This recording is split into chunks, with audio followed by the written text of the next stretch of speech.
Anthony and Kate here. Good evening. Welcome.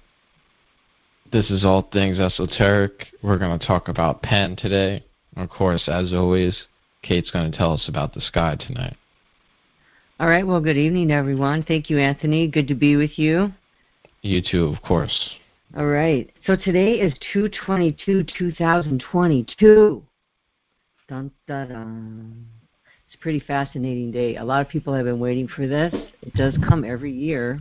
So it's kind of like the Lionsgate stuff where portals open up and the energies behave a little bit differently. So you want to be focusing in on the number 2.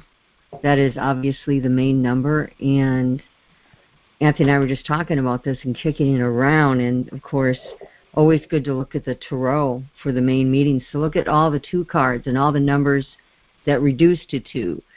So in the major arcana, that's the High Priestess and the Justice card, which you're seeing here. The theme, obviously, is balance, with it being 2, all those 2s all in a row. It's reducing it. So I just want to say the sun has moved into Pisces. The moon is in Scorpio this evening at 22 degrees.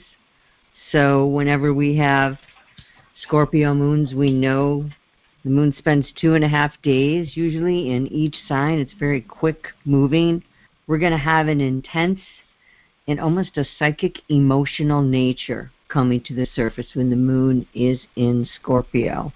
So we are right in line with tapping into the ability to tap into the god Pan and understand what he's about. And I think we're going to talk about that a little bit as well, about how we each have kind of sensed in different ways that this archetype is spoken. So it's been interesting. So if you've been feeling that more than normal, that's what a Scorpio moon is about. We're dealing with 8th house themes, so going below the surface. Can feel a little emotionally raw. It's things that are transforming with that moon and changing and shifting inside of you. But it can also be, because it's Scorpio with that 6th nature, it's able to go in deep. And it's able to go down to the undercurrents, right down to the belly, right down to the base of everything. And that's a very intense moon because most people don't spend their time there. So with this moon, it's going to give us the ability to go in. And I've sensed the moon be rather different today, especially in light of it being February 2nd, and then it be, 22nd, 2022, with all the 2s there. It's kind of all lining up. The other thing we have going on was the Pluto Us Return. I want to bring that up. That's coincidental with all the energies for today. And right now, let me pull up the buy wheel here. This is as of 6:45, so I'm not going to change it here, but it won't move much. But we have Pluto at 27 degrees and 36 minutes in Capricorn in the outer wheel, and in the inner wheel, the United States of America chart, having the Pluto return, it's at 27 degrees 32 minutes. So we're looking at this being spot on, rather. It's not quick. Pluto doesn't move quick, but definitely conjunction there. And this is happening right now. So this is why we are seeing, as we've talked about before, all those drastic changes all around us in our financial system, with interest rates, with inflation, with the problems with the shipping and containers and gas going up. So things that make us feel secure. Second house, not going to belabor that because we've talked about it, but just look at second house themes, and the United States is having the return there. We also have Venus at 21 degrees in Capricorn, Mars at 21 degrees in Capricorn, and Vesta at 22 degrees in Capricorn, conjunct the Pluto at 27. So what does that mean? Well, Venus and Mars are inner planets, so we know this is the relational planet and our raw physical energy and passion.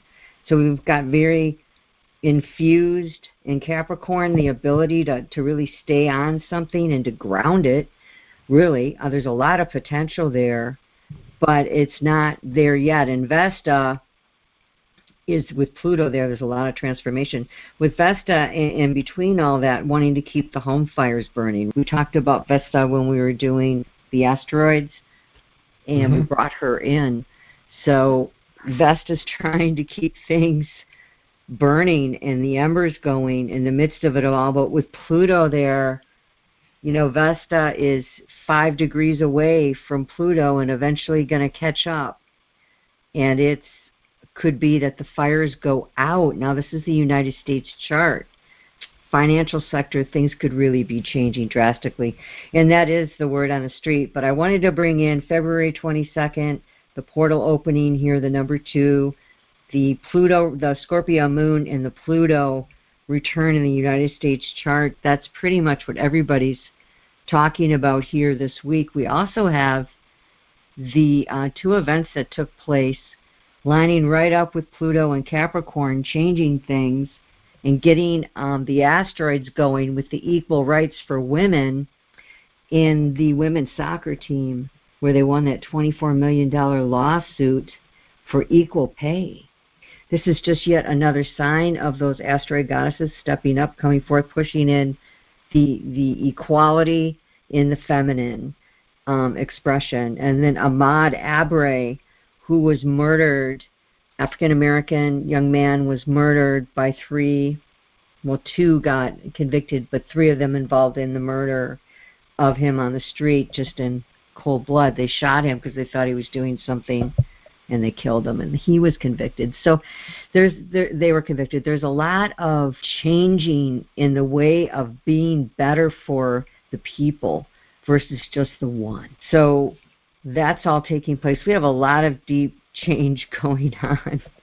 Then we have the whole Ukraine, Russia, United States situation where Russia's gone ahead, I guess, and breached the borders, and we have that situation going on.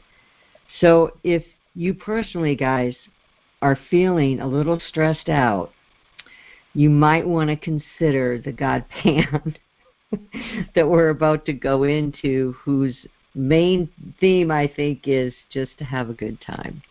And that doesn't mean we don't take things seriously when we need to, but I think that if we take this too seriously, it can really implode in on yourself, and it can cause a lot of anxiety. Some of these things you have absolutely no control over. So I always say control the controllables, and the controllable is you, and that's it, right? So right. With that, I'm going to hand this over to you and have you go ahead and bring us into Pan's world, and looking forward to what you have to say as you usher us in. Thanks. Excellent. Thank you so much. We are editing this particular podcast due to the nature of the material, and as he shared and read into the actual ritual, it was a little adult. So we're going to go ahead and edit that part out, and he did cite the book. It will also be in our description. So going forward, if there's some parts that were more graphic, they will be edited out, and you can, like we said, follow up on your own research, study, and meditation with Pan. Also, if you have any children, it is advisable that you do not let them listen to this particular podcast. Thank you. First, we're going to lay the groundwork. Pan. The first bit, a little bit, just as an introduction, is from the wiki to get the basics out of the way. In ancient Greek religion and mythology, Pan is the god of the wild, shepherds and flocks, nature of mountain wilds, rustic music, and impromptus, and companion of the nymphs. He has the hindquarters, legs, and horns of a goat in the same manner as a faun or satyr, with his homeland in rustic Arcadia. He is also recognized as the god of fields, groves, wooded glens, and often affiliated with sex. Because of this, Pan is connected to fertility and the season of spring. Pan is famous for his sexual prowess and is often depicted with a phallus.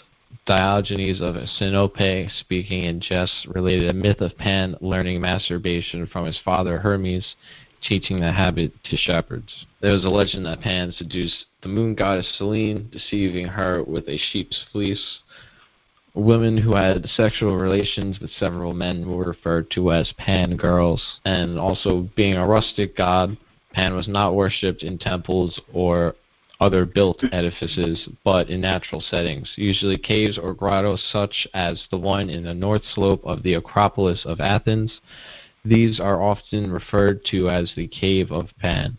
The only exceptions are a Temple of Pan on the Nida River Gorge in the southwestern Peloponnese, the ruins of which survive to this day, and the Temple of Pan at Apollinopolis Magna in Egypt. In the 4th century BC, Pan was depicted on the College of Pantikapion. That bothered me in just the variations of the myths. In the myth of where he's going after Syrinx, he's pursuing her through the woods. He's like, "Hey, I like you. You're beautiful," and all that. And she's like, "No, not interested." And she turns herself into reeds. And this is where things differ. There are some versions where she turns into reeds in front of him, and he knows the reeds are hers, and he smashes the reeds in anger, and then he's like, "Oh, I'm sorry," and then picks it up and somehow makes his panpipes out of it. But the other version is where she turns into the reeds out of his sight, as she's running away from him, and he doesn't know the reeds are hers. And when he's walking by these reeds, the wind blows through the reeds, and it's the most beautiful sound he's ever heard.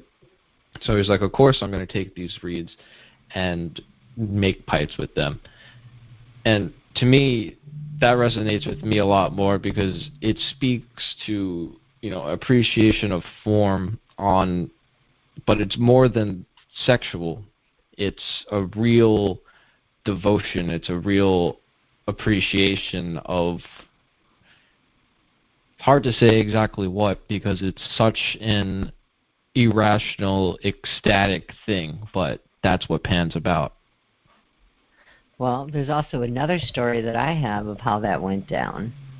Oh, there's a third way?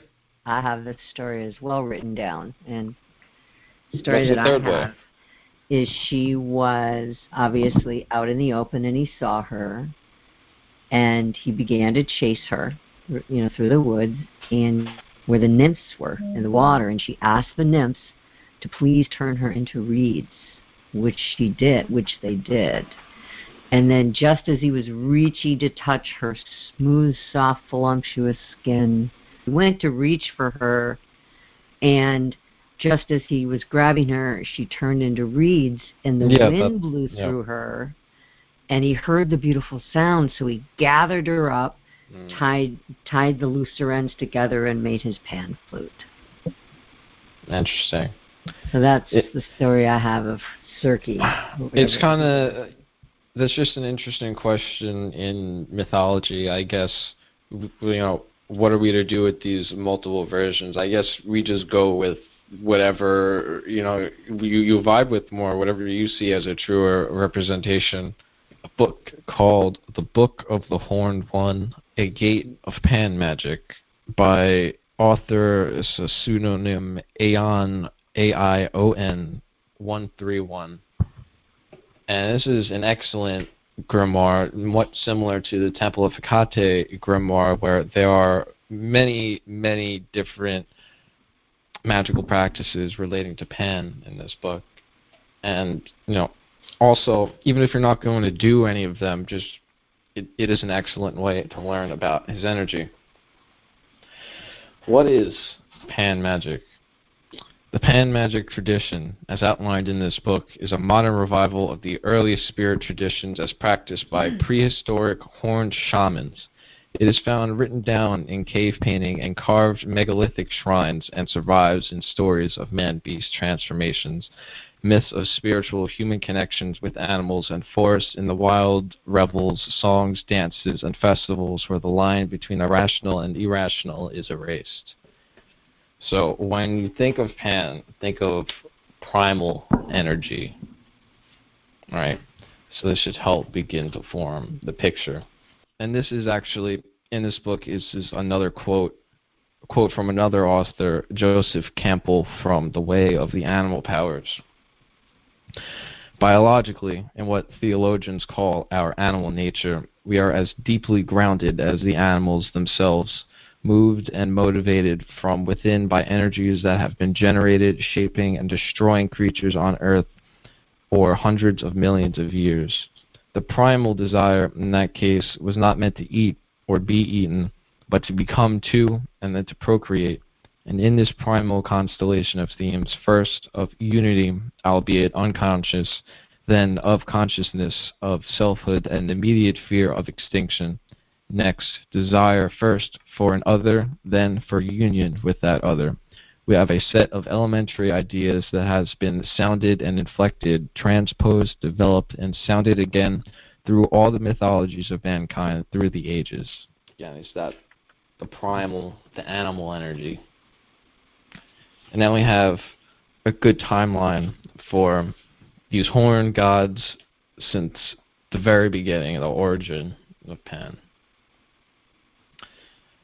During the later Mesolithic era, wall paintings became filled with hunting scenes of many human images and evolved into more of a historical or informational mode. By 3000 BCE, these cave paintings became much more sophisticated, perhaps a precursor to writing, and clearly had sequences that were likely used to teach tribal customs and histories. Images of a horned god shaman and a horned goddess shaman continue to populate the walls, and in fact, horns seem to denote spiritual power or authority very often. So the very first spiritual or spirit in human history was this horned humanoid figure on these cave paintings, as far as we could tell at this moment. Evidence of the origin of the horned god Pan as an actual deity as opposed to animal ancestor force can be traced to between 10,000 and 6,000 BCE. Mohenjo-daro seals depicting the horned An Pashupati Shiva are at least 6,000 years old, and as such varied sites as Egypt, Mesopotamia, Southern Africa, Central Europe, and Malta reveal similar horned goddess images. Pan, the goat god, emerged in Arcadia during this time. The classical Greeks considered Arcadia to be the oldest continually occupied part of Greece, whose people existed before the moon and the stars, quote, and the god Pan was clearly a powerful local deity long before written records about 4,000 years ago. Continuing the timeline, the horned gods and goddesses in their earliest incarnations were for the most part deities of the animal spirits, of the hunt, of protection, from, for animals, and were all venerated in wilderness shrines, often in caves. Virtually all of them were seen as representations or even priests/symbols of the great mother goddess of nature. Often they were mated with/linked with the moon as well. Pan in mythology seduced the ancient Arcadian moon goddess. Selene and Pan's temples were always caves. As the primal horned gods continued their half-animal existence, gods and goddesses, once primarily zoomorphic in form, evolved over thousands of years into mostly human forms in many cultures. Several pockets of primal mythic magic continued in places like Egypt and Arcadia, and in many instances what were minor local spirits or deities merged with and became different aspects of one deity. Animal totems became vehicles for the humanized gods. For example, horned An became Shiva. His horns became a crescent moon in his hair, and his vehicle became the bull Nandi. And we'll get back to the bull later. So we mentioned Shiva in another episode, and it's very interesting that an earlier name of him and an earlier form of him was An instead of Pan, just An, And yeah, he had horns, and I can also compare him to Pan in an earlier episode. They are very much the same deity. And we'll get back to the bull symbolism, circle back in a little bit. Over these centuries, I'm not reading all of this timeline. I'm only reading highlights, so you should go buy this book if this is interesting to you.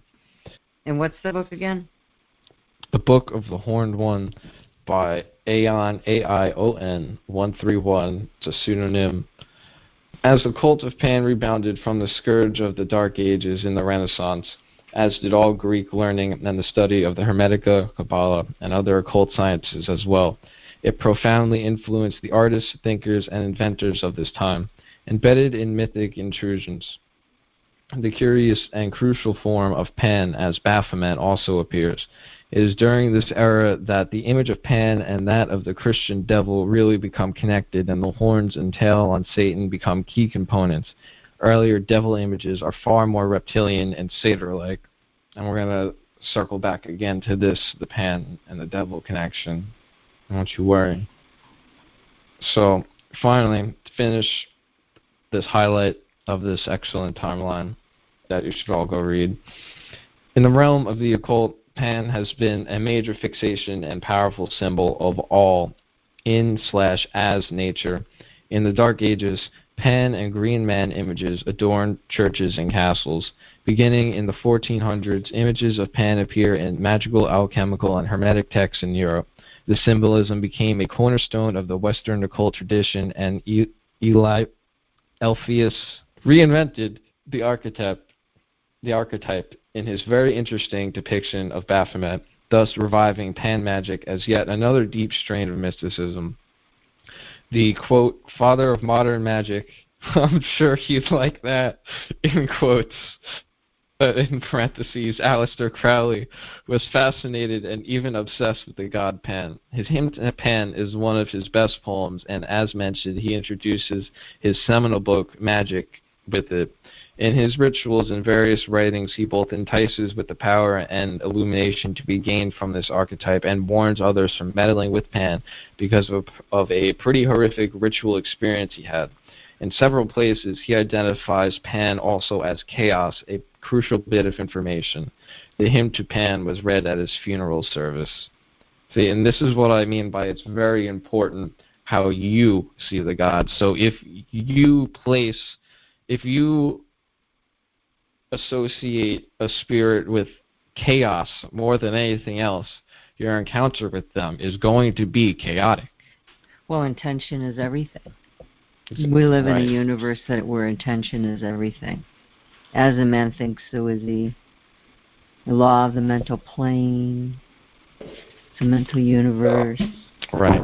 So, to wrap up my bit of the basic information on Pan, we're going to talk about the tarot cards, the devil, and the fool. The devil card. We go right into Crowley's Book of Thoth for his Thoth deck. This card represents creative energy in its most material form. In the zodiac, Capricorn, which of course the devil is attributed to, occupies the zenith. It is the most exalted of the signs. It is the goat leaping with lust upon the summits of earth. The sign is ruled by Saturn, who makes for selfhood and perpetuity. In this sign, Mars is exalted, showing in its best form the fiery, material energy of creation. This card represents Pan, Pangenitor, the all-begetter. It is the tree of life as is seen against the background of the exquisitely tenuous, complex, and fantastic forms of madness. The divine madness of spring already foreseen in the meditative madness of winter. For the sun turns northward on entering the sign. The roots of the tree are made transparent in the order to show the innumerable leapings of the sap. Before it stands the Himalayan goat with an eye in the center of its forehead, representing the god Pan upon the highest and most secret mountains of the earth. His creative energy is veiled in the symbol of the wand of the chief adept, crowned with the winged globe in the twin serpents of Horus and Osiris. So the purpose of that passage was equally to show the devil's association with Pan. And of course, to elaborate on that a little more, it's all about physical, sex, drugs. Of course, in the eyes of the Christians, this would be the devil, in other words, the animal impulse. The physical world is away from God. And of course, I would be lying to you if I said I understood all of that. This is what I mean when I say the Book of Thoth is very complex and you have to be a scholar to really understand everything that he's talking about. So, of course, I have Understanding Crowley's Book of Thoth by Lon Milo Duquette.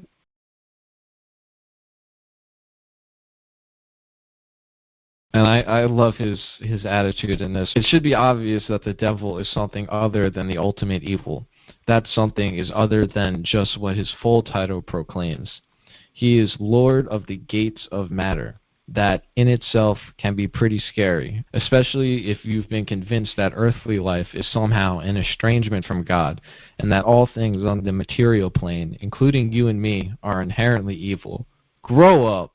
Whatever the supreme being is, it would not be the supreme being if it weren't everything, including you and me and the devil. That seems pretty obvious that the devil is just God as misunderstood. I think you always have to go to numerology too when you're looking at the tarot, because it's built on layers upon layers, and that's why his book probably is so deep, is because he's got so many layers to it, because he's pulling in. It's almost like I see there's a wheel, and then you have all these spokes that come to the center hub, and the center hub is the truth. Yeah, well, continue. Roads, all these roads come into the truth, and of course the truth is subjective, but when I say truth, I mean things that are proven with evidence. It's empirical. I mean, it's we can see it. We know that it's there. It's been proven. That to me is truth, if you want to look at it that way. And all roads lead to that center, and there's a lot of layers. Right. Yeah. About the layers in this book, there is about. In the beginning of this book, there is about 90 to 100 pages just called little bits and things you should know before learning anything about these cards. And it's basically all little bits of Kabbalah and Crowley's ideas and things like that. So, yeah, it's mostly Kabbalah, mostly Golden Dawn, and the Thoth deck is some Crowley ideas sprinkled in. But, 90-95% of it is, astrology and Kabbalah, mostly unchanged from the Golden Dawn, just with, some different art and, little Crowley ideas, which, make what you will of them. So do you have anything else to say about the devil before we continue to the Fool? Well, when you see the devil, it's 15. And it is reduced to a 6 because we reduce everything to a common denominator in the tarot, if you follow that line of practice, which I do. So 6 is a number of harmony and balance, and where have we seen the 6 before? Tippereth, the sun. The Lover's card is 6. The same two people that you see on the Lover's card are also on the Devil card. Yes. We always have to remember that we're on a journey, and that's what the cards portray, the path, right? The Fool's journey. And so if you can get past 15, to me it's a card of balance and harmony. That's what 6 means. I see it so clearly, because if we go too far off and go just into Capricorn's energy, which is cardinal earth. That's why he's the goat, the man god, going up the mountain. It's a cardinal. It's also, he said, the zenith, which is referring to the 10th house. So it's an angle house. Remember, we have the 4 angles in the chart. When you get to the 10th, that's the midheaven, that's the zenith. That's the top where you're seen. So it's a very power-impacted energy here, of which you referred to so well when you were talking about the primal, earthy nature energy. This is power here. This is what makes the stallion do what he does. You know, this is what makes the snake hiss.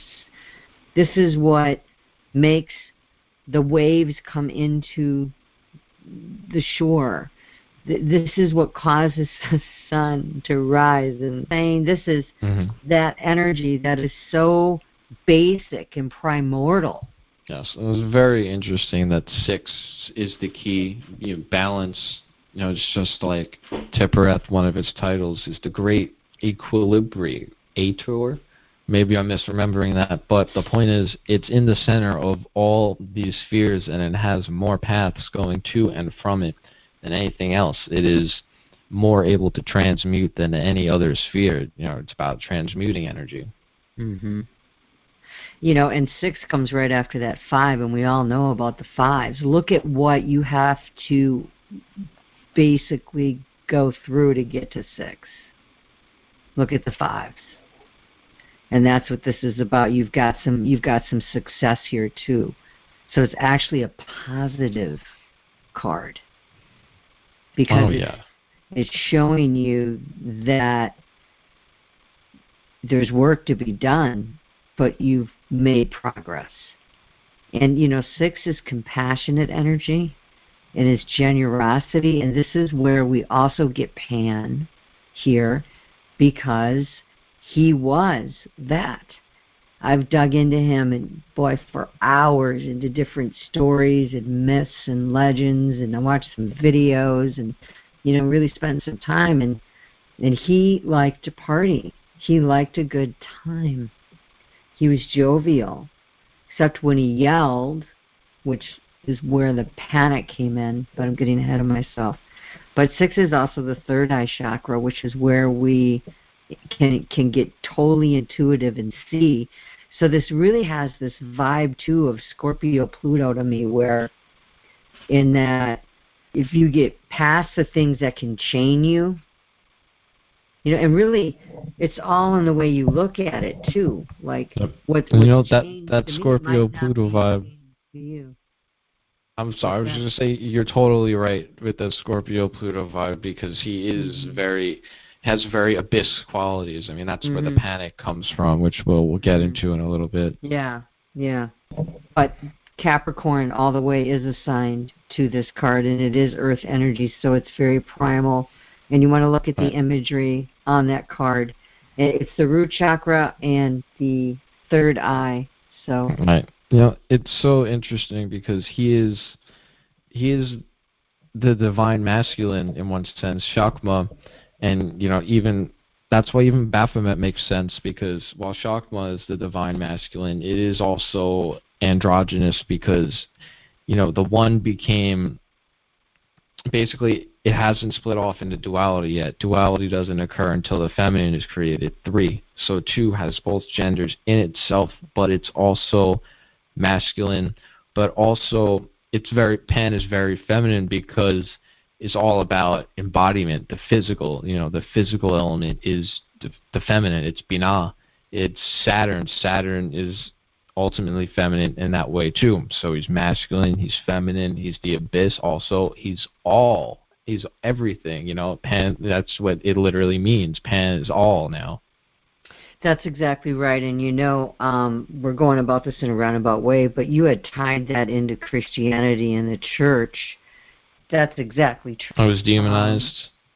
No, this goes back to the earlier teachings of duality, and where the church was looking for a scapegoat.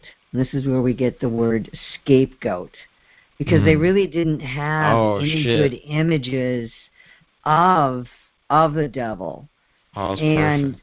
Yeah, and Anton LaVey said of Pan, and this ties in, even if one were to recognize the character inversion employed by changing Pan, the good guy, into Satan, the bad guy. Why reject an old friend just because he bears a new name and an unjustified stigma? So what he's saying there is the early Christians of Europe, and it was Catholics, made Pan synonymous with the devil or Satan. Oh, of course. And look at their list of 7 deadly sins. It's lust, greed, gluttony. Right. It's all physical shit. Yes, and they tied the physical and it's your sex, animal nature. It's your own nature that you're never going to be able to get rid of. Like Anton LaVey's whole point about the church is that they did this on purpose. They made their most cardinal sins a part of who we are fundamentally, so that we will always be sinners, so we will always feel guilty and run back to the church.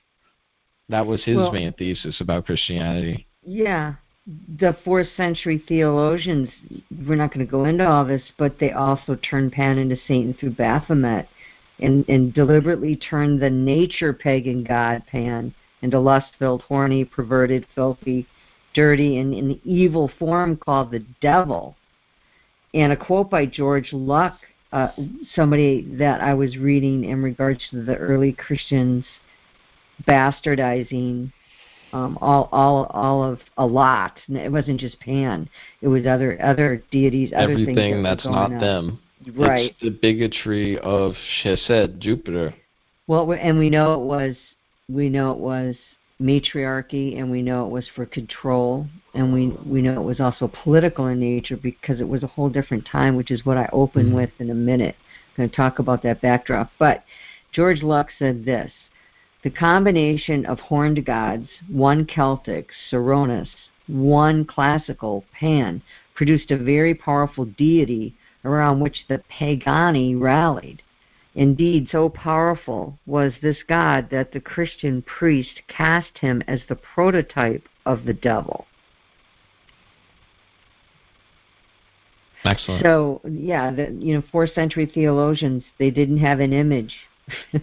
So they deliberately used some of the other images that were highly celebrated in pagan groups and just came up with it and bastardized it. No, and it's put politics. a whole bunch of things on it. Yeah. It's which they do with a lot of things. But it's just so ridiculous now that it's gotten to the point where, because if people see us with tarot cards, certain people in certain parts of the country literally think that we worship evil. Yeah, that we are immoral. Wink, wink, it's the word devil is inside of evil. Oh, shit. The word Santa is inside of Satan. I mean, we can play this game, all day long. Of course, we can have a complicated discussion about morality, but not the Christians that think we're the devil because we have tarot cards. I mean, they think we worship the traditional idea of evil, pure immorality. We're out to make the world a worse place, and we love it because we have tarot cards. Well, I think that it's ignorance, and we know that, because I certainly was ignorant, and I was one of those people until I began to really understand what it was about. And what it is for them is it's replacing anything, whether it be tea leaves or a book on gardening, anything that replaces God as the center for Christianity, they're going to have a problem with. Right. It's very authoritarian in nature. It's very one way or the highway. This is it, and there isn't any room for any other explanations of how this all works. And the problem with that is you're leaving out a lot of cultures and a lot of countries that predate Christianity. And that's the problem. Yeah, it's a shame how much knowledge we've lost, and the things we could be teaching, society. Anyway. Well, all these books are coming out, and all these writings. There's just so much information because of the internet. So we're growing in our consciousness. Most people don't read books. Yeah, this is true. I've noticed that. What's up with that? People aren't reading anymore.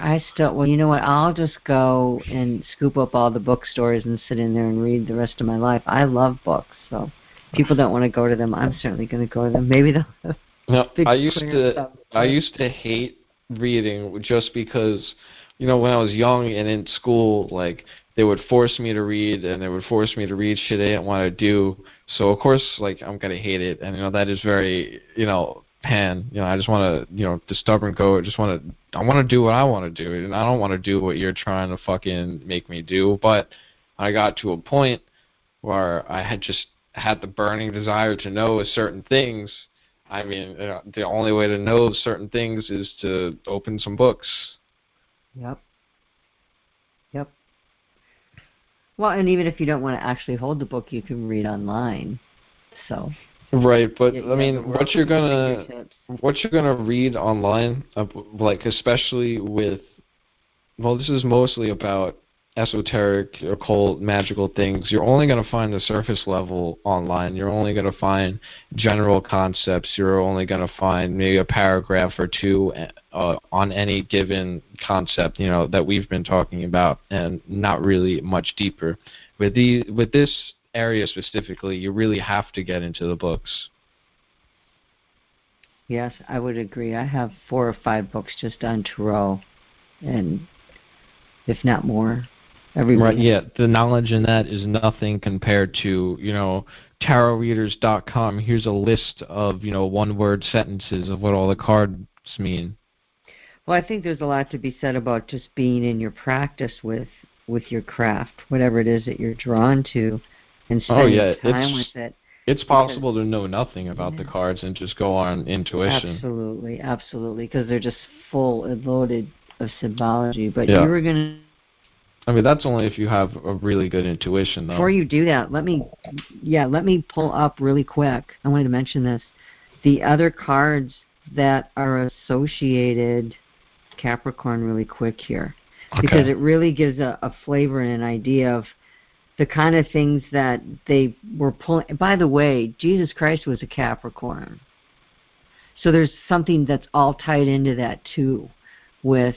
well, it's embodiment, right? He's the embodied God. So, you know, of course, you know, Capricorn's embodiment, Pan, that's crazy. What we're talking about. It's crazy, man. Okay. You have the 2 of Pentacles, which is Earth, of course. And there you're seeing Jupiter in Capricorn. So back to number 2 again. If you balance your Earth energy, Jupiter is a benevolent planet. You're going to have fortune, and you're going to have favor. The 3 of Pentacles, this card is Mars in Capricorn. And you alluded to 3 by bringing in the feminine. This is where the 2 are coming together to create the 3rd, peace. It's explosive energy. That's why Mars is there. 3s are explosive. Some people actually think 3 is the first number. What? If you've ever heard of that. Yeah. What do you mean 3 is the first number? That's for another story, dude. Let's move on. That's for another story. All right, and then we have is it connected with form? Because you're really not anything until you get to 3. You're just because there's no separate. Yeah, there's no form yet. You're just 2 separate ideas. It makes sense Kabbalistically, actually. Yes. Okay, sorry. Continue. That's okay. So then the 4 of Pentacles, which of course is stability and cautiousness and protection and boundaries and all that stuff. There you have the Sun in Capricorn, the ego itself, which is why they show him holding on to that pentacle. It's in the center of his chest in the Smith-Waite deck. You know, his feet are on the money. Like that is the Sun in Capricorn, if I've ever seen it. Then you have the Queen of Pentacles. She is our Earth Mother. And all queens are water, so this is earth and water. So this is a very practical queen that can get some shit done. She doesn't give a fuck about your feelings. Well, actually, you know, I suppose she's pretty busy, but she's got water in there, so she's a mother. So, you know, she's not like the Queen of Swords. The Queen of Swords is a little bit more rougher, I think, than the Queen of Pentacles. Queen of Pentacles is like Pan. Think about it. She's out there looking lovingly in her throne, out in the woods, away from her castle, looking at her pentacle. And this is probably a lot of my personal bias because of a specific Queen of Discs in my life. Okay, yeah, that sounded like it. All right, man. Hit me with the Fool, which is Uranus. Yes, Uranus. Yeah. Uranus in the modern attributions, traditionally, Kabbalistically, it's air. But they're both useful. So the Fool, this is from Understanding Crowley's Book of Thought. Blonde Milo Duquette. Excellent, go get it. The Fool of Thoth Tarot retains the familiar elements of traditional tarot decks, but boldly asserts that the character we are dealing with is none other than the inscrutable supreme deity of every age and culture. He is the pagan green man of spring, Parsifal, the pure fool who wins the Holy Grail, which is a symbol of the divine feminine, Hor-Pa-Krat, the innocent Egyptian lord of silence who treads upon the crocodile god Sebek the devourer. His wild eyes, horns, tiger, pine cones, grapes, and ivy show him to be the secret essence of the cosmos worshipped for centuries as Dionysus. Agrius, the horned son of Zeus, and Bacchus, Diffuse, the drunken and mad omnisexual god of divine ecstasy. So these two characters are both very similar to Pan, and we will circle back to them. But generally, the Fool is the lighter side of Pan, because Pan is very contradictory. He has a very light and a very heavy side, being both the devil and the Fool, as you can clearly see. But I promise you, I will make that contradiction make sense at the end of this episode. Okay, well, I have not seen the Fool attributed to him anywhere, so it's interesting that you would pull the Fool in, because you're pulling in Aquarius's ruler with Uranus, because Uranus in the Tarot is assigned to the Fool. So, but it shows the independent nature, which I go into here with Pan, and how he really wasn't like the other gods that wanted honor and favor and to be recognized. And he was out in the woods and the pastures and in the hillsides. He wasn't in the cities. The only time he came into the cities, which was to enjoy his wine with Dionysus, I suppose, his drinking companion. But he spent a lot of time outside of the city. So he was very independent in his nature and very Uranian. A rebel at heart. So, like the mountain goat, tend to be very solitary. Absolutely, yeah. So that's all I had in my part. If you want to continue with my part for the general, I still have the 7 masks for when you finish with your information.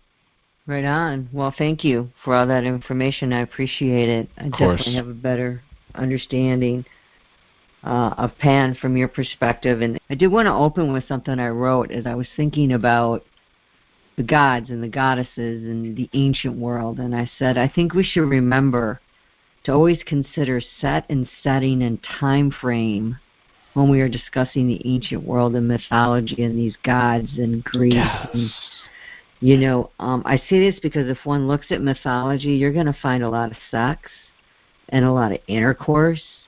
And also that it did not carry the stigma that it carries now within our Western world especially. The way that we see sex and sexuality has primarily been developed by those who wish to control and manipulate societies and thus cultural trends. Now, before everybody strips all their clothes off and says, hallelujah, I think that, again, we just went over the devil card. There's a reason that card is in the middle of the major arcana, almost in the middle, past the middle a little bit. But right. And I just wanted to mention that, also a lot of the sexuality in myths, it's not, purely for the sake of sex. If you remember back to our Shakma, Binah, and Netzach episodes, there's a higher level to it, and oftentimes it's just symbolic. It's about the divine masculine and feminine forces of the universe, not necessarily, human sex all the time, but it is depicted as sex, metaphors and shit. However, just you can continue. Right, because that was the culture that they had around to explain, and that's why I said set and setting. It's crucial in timeline to understand, because in 2022, hearing about Pan, half goat, half man, hooved, running around looking for nymphs, I mean, it can sound absolutely crazy. But I said the information, I wrote, that we have on any of these objects, planets, asteroids, gods and goddesses, have come to us from a very long line of the passing on of traditions, or the way in which the people at that time understood it. So they spoke in these symbols. They spoke in signs and statues, in artistry and stories and oratory and songs. All these oral traditions, and through art, that was their way of communicating. So if you go and you pull up Pan in the images, there's all kinds of images of him. Some showing androgyny. I don't know if you knew that. Oh, no. Which is how Baphomet gets tied into all that, because he is androgynous. Well, yep. It is androgynous on that card. But, information is continually flowing and changing and shifting, and nothing remains the same. And all change is inevitable. And I think it's important to understand, even now, us sharing, everything we do and say has a ripple in the universe. I believe that. I think words hold power, and intention is everything. And as not just you and I, but many others are starting to talk about history and mythology and gods and goddesses and the feminine and other esoteric teachings and things that, what do we want to keep? What do we want to add to? What have we found out? And we're reinventing, and we're passing on in the way that we understand it. So I think that that's really important whenever we're looking at any history or anything, to keep that into consideration. Used to call that hermetics when you were studying the Bible, where you had to consider the time it was written and who it was written to, and in the major theme. Yeah, it was called. Why would they call that hermetics? It's inside out theology. Really? Making sure, making sure that you understand hermeneutics. Yeah, making sure that you understand how to digress scriptures. And interpret them in the intention and the audience they were meant at the time. No, I got that part. I connected it to Hermes and Hermeticism, not a guy named Herman. I got you. But when you said inside out, I started thinking as within, so without, baby. This guy. Having said that about passing down imagery of Pan and symbology, Pan has more imagery of the Greek, in the Greek, not Roman, but the Greek gods or goddesses in Greek culture than any other god. Pan had more than anybody. I came across that. So I thought that was interesting. So you said Pan's father was Hermes and his mother was Diope? Well, yeah, partially in most versions, which I think is really interesting, because for a while I would think, wait, if Pan is all, how does he have a father at all? But if you study the Hermetics, they tell us all is mind. So of course, right. Pan being all, his father would be Hermes, the mind. Yes, and I've heard other ways that he was born too. But this one seemed to be the one that stuck the most and kept coming up over and over, and it was more popular. Yeah. So I kind of went with that one. But yeah, they listed several of them. If you go to Wikipedia, they have some on there as well. But when he was born, his mother freaked out and ran away, and Hermes took him to Olympus, and the gods revered him. And one of the reasons the gods revered him was when he yelled, it was such a panic. His yell was so frightening, it sent panic. I don't know if you've heard this story. Yeah. Throughout everywhere, and even the giants on Mount Olympus were turned back. But the gods were amused by it? They weren't frightened? So they received him with open arms. Yeah, man. So he was favored. He was a favored god among the Olympians. So a lot of warm reception going on there. That's where that came from. It was also, like you talked about, I saw him as a shepherd god or the cattleman god because of his being out in the fields with the cattle as a shepherd. And he wasn't within city limits. Yeah.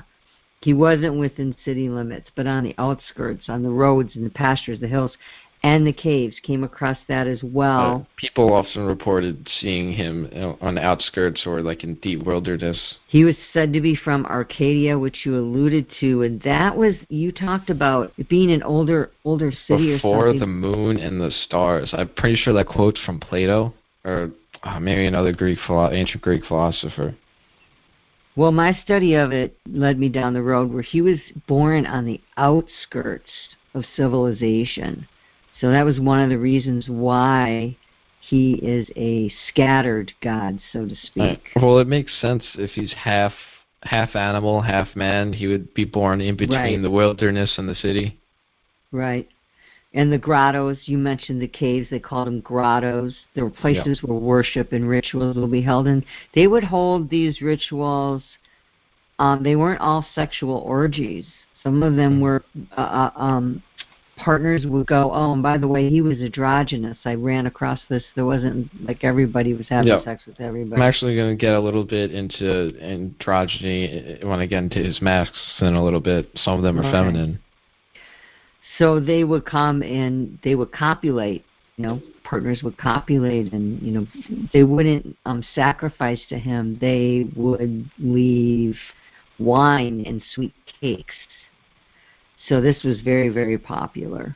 Mm-hmm. And I came across that he liked grasshoppers coated in gold. What? And this really rich, deviant, delvious, weird and specific taste and things. I know. Why would that possibly have to do with anything? It was just part of a story that I saw. Interesting. He was not a god that looked for worship or approval, really. He didn't really care. That's very much the fool. He's not driven by that. He's driven by the animal impulses. Like everything he needs is in the woods. There's food. There's things to have sex with. There's water. That's what he's looking for. Well, I want to talk about that too. When there's what's known as the mother wound there in Pan, which is why he can turn to addiction sometimes. Oh, fuck! I never even because mother rejected him because of his looks. I actually came up with this myself. Rejected him because of his looks, and then not only that, nobody wanted to have sex with him, man. Yeah. Like, he was not attractive. He was not. And he was half man, half goat, and he'd try to get these nymphs, and they'd just run away from him all the time. So he had this wound of rejection, which is what led him to be called the god of masturbation, because he spent a lot of time alone in his own desire and nature. So that's how that ties into that as well. But he wasn't attached to things like wealth and power and political control at all. He was more about the simple pleasures and frolicking and chasing nymphs for copulation, drinking wine, eating, playing music, and like I said, dancing with his buddy Dionysus. They were known to enjoy their wines together. But I don't know if you've ever seen The Lion, the Witch, and the Wardrobe by C.S. Lewis. A really long time ago. Okay, well, there's Mr. Tumnus is a faun that befriends Lucy, one of the main characters in the story, in his home and his trees, and he looks just like, I think you said it was a satyr or something. There were but he was more of a faun, and this is where we also see Pan was more of a faun, but he lulls her to sleep with his hot tea and his sweet cakes, and plays his pan flute. And this little girl falls asleep, and all I can think of is, oh my God, if they only knew. But he's romanticized a little bit here. When he shows up in Krish, thank God, because that would be horrific. But he has a different nature sometimes than what's shown. And like I talked about the early Christians of Europe. But he's only half animal, right? He's not a complete monster. It's about balance is the role model to take from that. It's not to give in completely. He's not like the werewolf that transforms completely into a beast, although lycanthropy has associations with him. He is always half animal, half human form. Like he never lets the beast completely take over, although he does represent the beast. He represents perfect integration of the beast self, not an out of control. Oh, I see what you're saying. It is a very ecstatic energy. It's very knowing exactly how to use it. Well, he was known to run long distances in short periods of time. He could teleport. He could change objects into different forms. So this is where we see that playful trickster, mischievous, kind of naughty, up to no good. Right, he is Hermes' son, right? He's a trickster god. Yep. This is true. That's good to bring in. He was Hermes' son. He was not loud except for that yell. He was said to just kind of want to just play his flute and dance and drink his wine and hang out. Yeah. He also copulated with animals. There's statues of him, which, is bestiality. I don't even want to go there. What do you mean? He's half animal. That's not bestiality. Right, he's half goat. So, that's where that comes in. But I wanted to bring in his bottom half is a goat. So, if anything, that's less weird. I wanted to bring in the story about him being the only god that is said to have died. Yeah. And there was the ship captain that was going out on his ship, and I'm really making this short. And in an island, a voice called out, "The great god Pan is dead. Tell everyone." And he ignored it, and he kept going. And they said, "The great god Pan is dead," and he ignored it. And then finally, she was like, "Tell everyone, the great god Pan is dead." And so I guess that's the story on him being the only god that has ever died. Talk for a minute about the Italian Renaissance and how, that was a time, of course, when we saw a reemergence of artistry and expression, and also the gods came forth as well at this time. And they showed up in sculptures and writings and plays and music and song, and there was a lot of cataloging and recording of information during this time.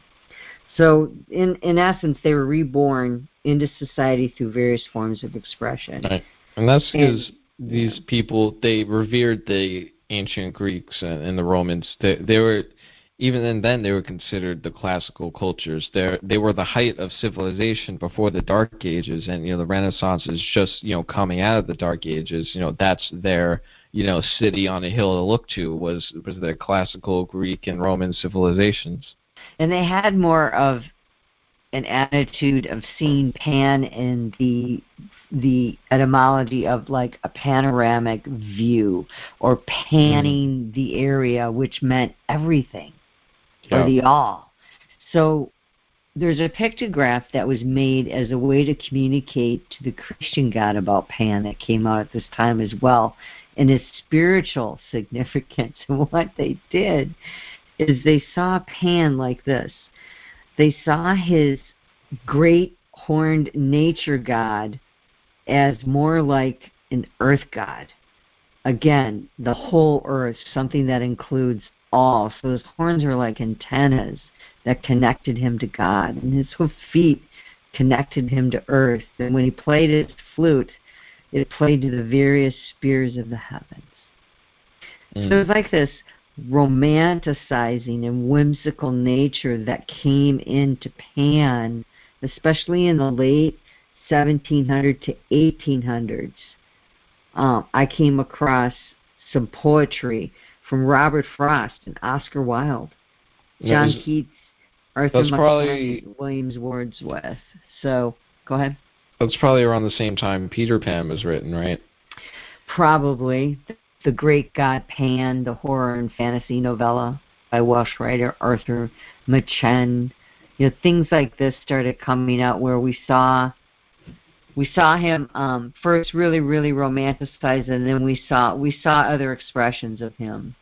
But again, it's how people, as they grow with their knowledge and they understand and they read and then they make new knowledge about it, or they incorporate their new ideas about it, and it becomes this congealing, stirring, new understanding as we go, and that's what makes it exciting to me. Things don't stay the same. They change, they grow. That's nature. That's right. That's right. I'm going to hand it back over to you. Okay. So, as we mentioned multiple other horned gods so far, and I promised to circle back to a couple things. So, I'm going to fulfill that promise now. In this book, the Book of the Horned One, A Gate of Pan Magic, it details 7 different masks of Pan, these different horn masks, which he connects to the 7 different chakras, and he details not only rituals on how to get in touch with each mask of Pan, but also methods of, not methods, I should say, ideas on, how to live your life every day, general concepts. So the first one, the base chakra, is the goat mask, as we've been talking about so far in its traditional form. Think, the Greek goat Pan. So, from the book, presided over by the goat of the Sabbath, the goat god Pan, the goat of Mendes, and the lord of the woods, god/des, god or goddess of magic, Baphomet, the primal goat of the forest. Based energy center practices. Relink self via Pan with nature. Love/know, beast/self. I'm just going to refer to that as beast self from now on. It's written quite a lot. Love/know nature as beast self. Remember the way of beast self, living in nature. Doing. Become aware of the self, higher self. Rediscover the beast, lower self, in/to/through nature. Link the two within, link the two without. Remember the ancient gnosis written in your genetic code in the glyphs of fire. Do all this with an all-encompassing love of nature and of beast self. The newborn baby goat expresses more joy and bliss in existence with its capering and bleeding than 1,000 books. Real gnosis of joy, of the pure ecstasy of being within nature, is only found in nature, as Pan has told us and reminded us and whispered to us and bellowed at us over thousands of years. Look at me, he cries. You are animal, but have forgotten that. That is why so many are so miserable. So the work of this zone is remembering, reconnecting, and then manifesting the nameless current via Pan magic. This is done simply by going into wilderness and calling Pan and then letting Pan come to you, by opening your mind, by quieting your heart, by inflaming your desires and your body, by peeling away the civilized layers and opening yourself directly to nature, within and without, through the deeply embedded instinctual powers of Eros and Thanatos, lust and panic, and the result being play. And without danger, is this without danger? Of course not. Any sort of breakthrough or transformation has inherent risks. One should not even approach Pan magic if one is deeply troubled, fragile, unbalanced, or going through an emotionally or physically rough period of time in life. This is not devil worship or ego Satan fun and games, nor is it gentle paganism or New Age greenery. Pan is serious shit, and you are plugging directly into the wild gnosis, so it is not for everyone, and that is for sure.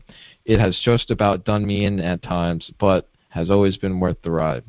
Somebody would have read something like that to me 2 years ago, I would have shut down because of my ignorance of, first of all, our sexual power and the power in an orgasm. And there's just so much, there's a lot to that. And because it's been so bastardized, and as soon as I say that, people start thinking of orgies and a bunch of people having sex together, and I don't know. There's just a lot of connotations that come together. It depends on who's listening to you when you tell that story and when you share that ritual, I guess, for lack of a better word. What I noticed was the panic followed by the death, and then the awareness returning, the rebirth. That's exactly the psychedelic experience, we've been talking about with the abyss, the void, the death, the rebirth, the panic for, you see what I'm saying? Yeah, and that's the whole premise of Pluto and Scorpio. Exactly. That's why I mentioned that earlier. 3 phases, yeah, and then rising like a phoenix from the ashes into something brand new.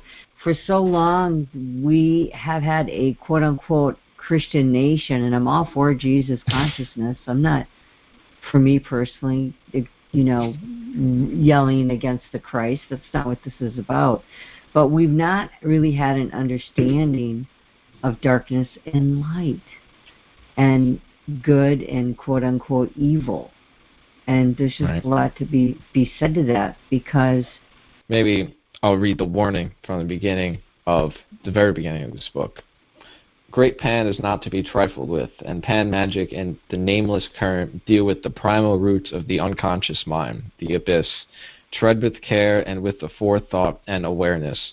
The reader is addressed throughout this book as adept, for that is what I assume you to be if you would choose to mess around with this. If you do not consider yourself to be an adept, please enjoy the words and do not do any of the work. No harm is intended in any way to any human being with this book. It is dedicated to the freedom of the human race and to the survival and delight of wilderness, both within and without. May all beings have joy. May all beings have happiness. May all beings have bliss. May all play. The will to love is the law to live. And that is the author's own personal words. Yeah, that's really beautiful. And it's important to hear that. I'm glad you read that, because it can be taken in a way that I just know that people got their crosses up at me. I was debating reading it or not, but I thought people might be mature, but maybe that is a little too much for me to ask of the public. I don't know. I would hope our listeners would be better. It's the other side. It's reality. It's what's out there. And you brought it up when you talked about the bear last week. I think it was last week, right? The bear? When you talked about the bear, and you said, is the bear necessarily evil? Oh, the bear. What? Oh, the bear. Right, sorry, I'm adjusting accents down here. It's okay. The bear. The bear. What do you mean? I'm Midwestern, man. I don't know what. I don't even have an accent. I'm a newsweather. I'm just hearing things weirdly because I'm trying to make sense of different accents lately. It's your bowls that you're clanging over there. If you start clanging your bowls. Don't tell me what to do. All right, anyway. What to do. Where was I going with that? The bears. So you said if a person was being attacked by a bear or trying to protect their child, I don't remember the exact scenario, but let's just say a child's going to be attacked and you go to defend the child, you look at the bear and you don't necessarily think the bear is evil or bad. The bear's just doing his nature. And you're like, yeah, but it's destructive and it kills. But that's the circle of life. Nothing ever stays the same. You're going to die in the flesh. Your flesh will cease. And if all the bears were gone from the forest would be worse off. The equilibrium would be severely threatened. That is a really important point, because we put so much emphasis on the light. And I'm all about feeling good and being, the fruits of the Spirit of love, joy, peace, patience, kindness, gentleness, meekness, and self-control. Those are the fruits of the Spirit listed in Galatians. and they're beautiful. But Mm-hmm. how often are you all those things all the time? That's not human nature. Right. It's not human nature. It's just love and light doesn't present you with challenges which force you to grow and become a stronger, better, smarter, better person. Right, and it's the whole thing this way. We want to be in balance. We want to be like the 2, like today, 2/22, 2022. We want to be in harmony and balance. As we're circling back to the bull, the second mask is the genital chakra, the bull mask, presided over by the Minotaur, bull-headed god of sexual power, guide of the underworld, gnosis of the labyrinth, primal bull god of many names, Apis bull, goddess Hathor, the ancient lunar horns of Pashupati Shiva, Nandi the bull, Baal, Oceanus, Dionysus. Genital energy center, parentheses, water, practices. All love is joy. All dreams are real. All visions are rooted in the nameless. Connect with the DNA and ancient atavisms, ancestors via Pan. Explore the myths that are at your foundation. Orgasm frequently. Open/loosen restrictions on the beast self. Orgasms in nature. Recharge/unblock the beast self. Feast, rejoice, revel in communion. It's actually hyphenated as calm-union.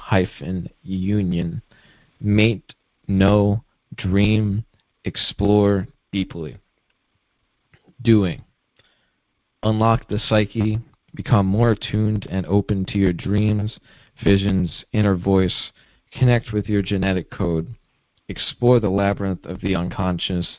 Connect with the deep myths that call to you in visions, in ritual, in meditation, in the dance of daily life. Call to your dreams and become aware of them. Pan is lord of the gate of dreams, and the bull guards the inner labyrinth of the unconscious and is so the manifester of dream time. The animal spirits and ancestors speak to us in dream time, live and create in dream time, graze in the group unconscious mind in dream, so Pan magic opens and communicates the primal gnosis in dream. Open your heart, love more, deal with emotional blockages and restrictions, learn to love yourself and others, practice self-love, become more comfortable with your human sexuality, be open to the polymorphous and open nature of your animal sexuality. Remove negative programming and feelings about sexuality. Life is joy. Happiness is the point. Bliss is the gift. All are offered by the Lord of the Sabbath. So, of course, the genital chakra is going to emphasize the sexual part. But it's interesting as we go on, there's 7 different masks, and of course the 7 chakras are different, but it all goes back to a primal energy, a primal point of view on it. And I think is very interesting, and that's how it all relates back to Pan, where these are all different masks of the same, essentially it's the same energy, and it's interesting how you could see all with this energy. Well, I just want to know what the infatuation is with all the sex. Is that just because it all ties into Pan? Well, remember our Kabbalah lessons that we went through. The phallus is a symbol of Chakma, and right. Chakma is the second sphere. It's above the abyss. So it's not in the physical yet. Ultimately, it's just a symbol of the divine masculine. That's why whenever you see him with his penis, it's not about horniness. It's just to represent the divine masculine. Just like whenever you see like an art piece of a naked woman, like it's not always about the sexuality. There's other parts to it. Sure.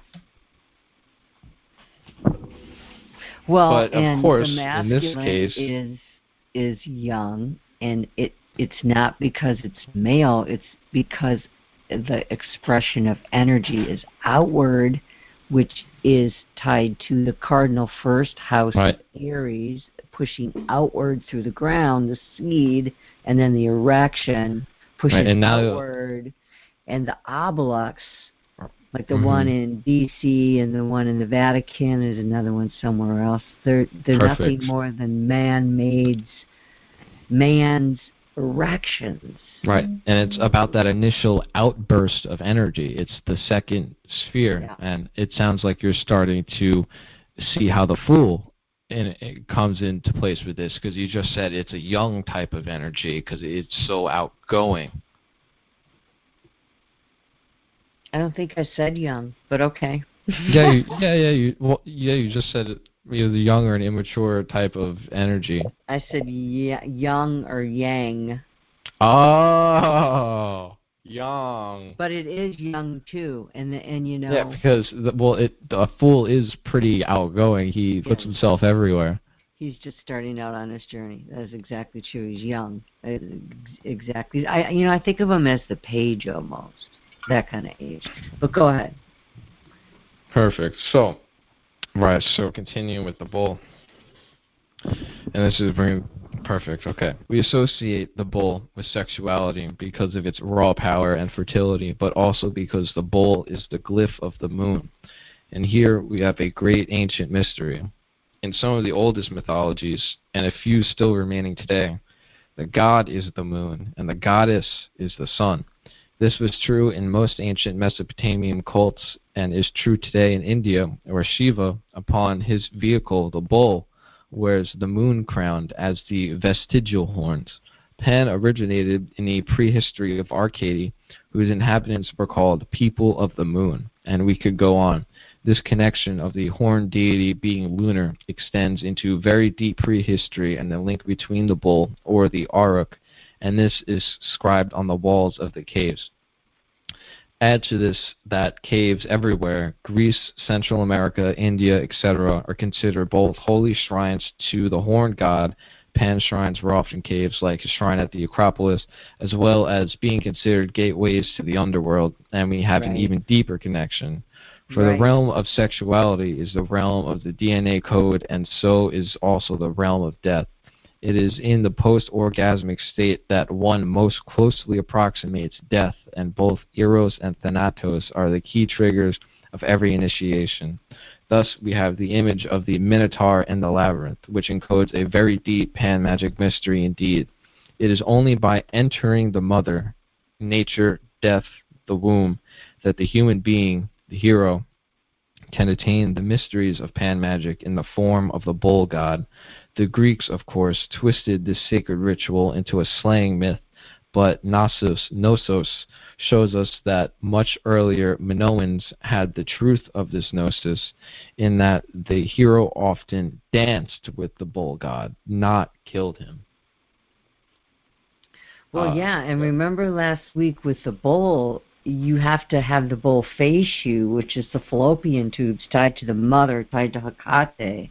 Remember? Right, that's so perfect. I never would have thought that. Right, and when he turns sideways, that's when you see the crescent. So that's the symbology. And then you've got the taurine sensual nature with Venus. Venus is female, feminine. Yes, Venus exalted in Taurus, right? Right. Mm-hmm. So that's a little bit more, like I was saying, it's more about the divine feminine and the divine masculine rather than like human sexuality. So, continuing to the next mask, the Ram mask, the solar plexus chakra, presided over by the solar ram / golden fleece, Khnum, the creator, Amon, lord of all, the golden satyr, Hu, the horned lion-headed god, Oni, the light bringer, Sarastes, the horned serpent, Kundalini Shakti, the embodied fiery power of the primal animal alive. Relink with instincts as beast self, call to the animal powers, becoming the animal powers as lord of beasts, activate somatic / body memory, remember and renew energetics. Let beast self become the fulcrum of positive and negative magic. Doing. become aware of and practice more energy work, activate and become more familiar with neurology and your nervous system, especially in voluntary patterns, body memory or somatic memory that is reflexive and automatic, reflecting lower cortex reactions. Prana exercises, written HA, but really he means in and out. I'm going to get back to the as a mantra. Kundalini, Rajas Yoga, become the ram of the sun. Play with and become familiar with manipulation of energy and how the aura/bioelectric field around the body can be extended, perceived, evaluated, cleansed, and strengthened. Work on second sight and energetic vision and awareness of live beings outside yourself. Exercise and become familiar with the strength, health, and flexibility of the physical body and the need to maintain it with the appropriate nutrition and movement. Delight in the physicality of the body in motion, the animal pleasures and potencies in dance and work and play as movement. Work externally and internally on energetic balance and the harmonious flow of chi. Call to the animal powers and bring them in from without to connect with the deeper inner genetic atavisms already contacted. Forge bonds with the animal spirits in the fire of union. Become the fire, the sun, the flowing magma of the powers of Pan. In the gut, the belly, the fire center, the cauldron of chi that Taoists insist is the place of power and the key to longevity and health, we can find the place where the sheer physicality of the animal body is written, but not fully controlled by the higher self. It is by opening the gates to the senses, by fully immersing the ego into the deep magma of the animal being that we can become the beast. And so truly act through Pan and so become the bestial and this is how to explain this. Is written as Wo, W-O/man. Woe man. Taste the primal instincts and remember all the marvelous talents and possibilities that our civilized mind and culture have suppressed or attempted to eliminate for the, quote, good of society. It is with the power of our unleashed chi or energy that we can directly affect our surroundings in an active manner and so clothe ourselves in any flesh we truly will to. Consider Carlos Castaneda and his explanation of this gut energy center, how the adept can use this raw body power to help balance, extend magic, call forth allies, and totemic animal spirits and influence surroundings and others. Yeah, I mean, it sounds like the whole, everything that you talked about is a way to reconnect you with the animalistic, raw human side of us that has been suppressed and shut down. And, I don't think you're meant to live there and stay there. You're just meant to shed the fluorescent lights in the cubicle and the suit sitting behind a desk, if you will. Right. You know what I'm saying? Like, I know there's a place for pencil pushers and people who sit at desks, and I'm not knocking them. There's a place. We need people, but a lot of so much. I'm sorry. Yeah, what's happened is there's been a trade-off, and I came from that industry in banking and in the financial services, and so we were under lights, fluorescent lights, and in heels where women don't feel the earth under their feet, so to speak, and their feet are propped up in a way that they're never designed to be. And there's all kinds of hip problems that happen and back problems, and there's just so much that has kept us insulated from Earth and the attachment to Earth. And one of the best things that ever happened to me was Spirit pulling me out of the industry to where I am now, where, like tonight, before I started, I had a privilege. I have trails I can go walk. It's not a big place, but I just went out to be among the trees, and it was just epic. It just rained, and the crows. Do you ever go out at night in the woods? definitely. Isn't there? There's such an interesting, like, it's not panic, but it's like a low level. It's like if you take the essence of panic and like dilute it, there's like something to it. it like pans around. It's like because the lights it's so go intense. out. It's so dark. intense being in the woods at night. Yeah, I force myself to like, that's one of the reasons exhilarating. I do it. It's like an adrenaline rush, but I tell you, it's all weird. fine until you got to pack up, because I go down to the pond, and so it's a good jump away and it gets down dark. the trail. Yeah, that's not the problem, because I have light, but you have to shut the fire off. So there's that moment where you're by yourself. It's black. I'm out in the country, so man, you see the sky. You know, if the moon's out, you don't even need your flashlight. It's amazing how bright it is. Yeah, you can see your hand, but when it's really dark, oh yeah, like a new moon. Oof, that's some dark. I got you. And so what I'm saying is, you pack it up and then you're leaving, and you feel like something's behind you. Happens to me every time. There's always feels like eyes on you. Yeah, and I'm like, you know what? I have every right to be here. This is where I've begun to ground myself and know who I am, not in a overinflated way, but hopefully in a balanced way, where I'm here as part of the earth right now. I'm meant to be here. I'm meant to walk this path and this trail, and I have an essence and a being, and I'm valuable, and I hold treasure. But at night, everything flips on its head. You're reminded of your place in the opposite way. You're just another link in the food chain. You are not the lord of the environment. There are plenty of things that can take you out. That's really interesting.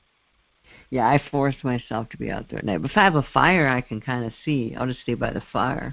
It's just walking down a trail in the pitch black woods. Yeah, that's intense. Yeah. I'm right there with you. So, continuing to the heart chakra, the stag mask, presided over by Hern the Hunter, the wild white hart, leader of the wild hunt, Karnanos, the guardian of mysteries, Janakot, the lord of the wood.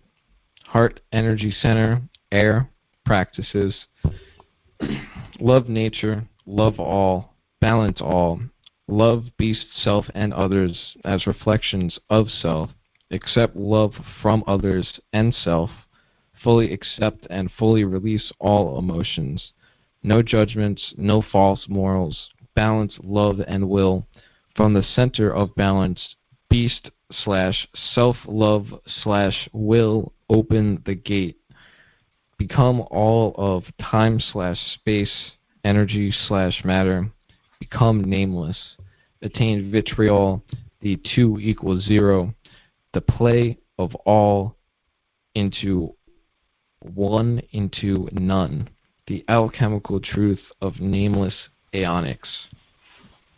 Doing. Fully embrace internal and external nature and beast self. Find joy in the physical surroundings of nature and fully accept and love your own nature. Love the earth, inflame the senses, center the aeonic forces, evolve, tread the shamanic way, invoke and bond with yourself or guardian spirit and its twin/reflection, the beast shadow. Unite the two and open the gate of no difference.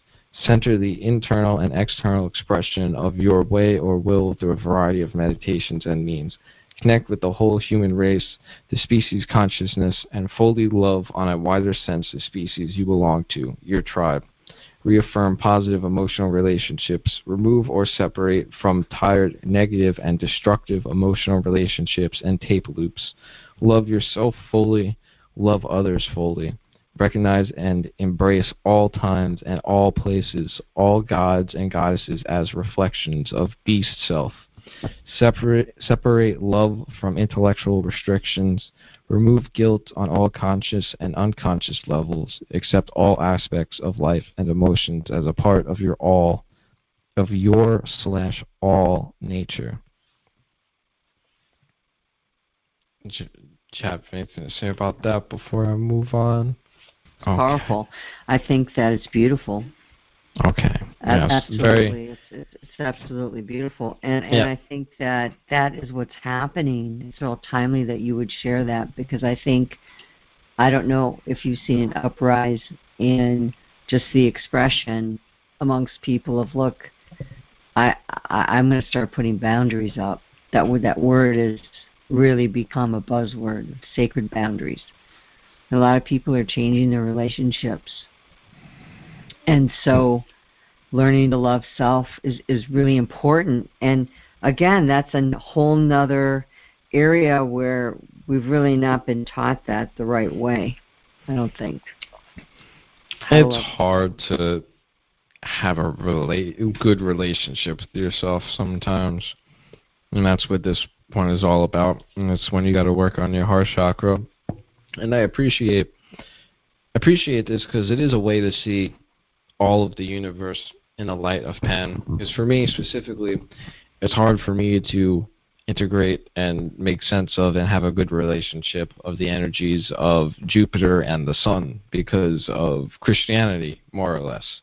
It's hard for me to, like I said, work with them. But in this way, like the last chapter on the solar plexus chakra, that was all sun energy, 7 chakras, 7 planets. So it does offer a way to see these energies, which I have issues with, in a more positive light, or in a light that, not a more positive light, but a light that is more my flavor, so to speak. Well, all is one, like all these systems all tied together. It's all perception, just a little bit more on balance. And the heart chakra, or the heart chakra, is the middle, balance between the upper and the lower. So, continuing, the power of the Pan current can easily unbalance the adept, as it is at the heart level that an integration of the nameless current, the power of the abyss, the beast, or Pan, needs to be balanced with that of the self, parentheses, Atman, guardian angel, inner spirit, Bindu, etc. The point of Pan magic is not to place the adept into an asylum. Simply unleashing the power of the nameless Aion is not the goal of Pan magic, for the Horned One and the wild energies of this magic also need to be centered and balanced, or they will fragment. Without balance, nothing can be accomplished, and it is the majestic, fleet-footed heart that shows us that grace, balance, and agility that come from the mind/spirit/body working together. In the complex antler, all the times come together as one. Yeah, see, and I'm wondering at the end of the day what his end game is with that. Is it to have an awakened culture? Is this why we're to do these rituals, so that we're... Oh, right. Well, he says in that... ascend and live with more internal power because we know who we are? Yeah, right. Like he says in the warning that I read before, like the point isn't for people that hurt themselves. The point is simply for freedom. Like if we live in a free world, and which is also very Pan, like freedom, independence, that this is useful information to people. If people end up hurting themselves, it's personal. It's a personal responsibility issue, on their end. Right, like there are dangerous things in the world. Like we can't, child-proof everything and kneecap the responsible adults about how you live your life. I mean, that's not ritual, but it is magic. The little parts about how you live your life affects your energy.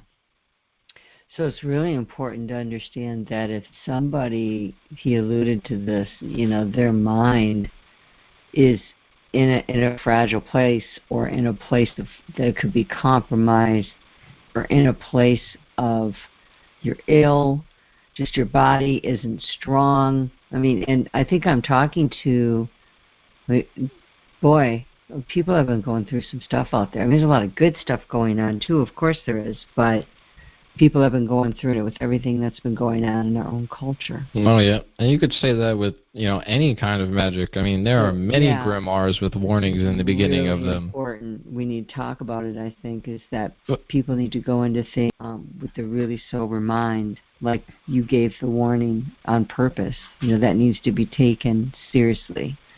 Because I've never really gone into anything of this depth. Reiki is a bit different.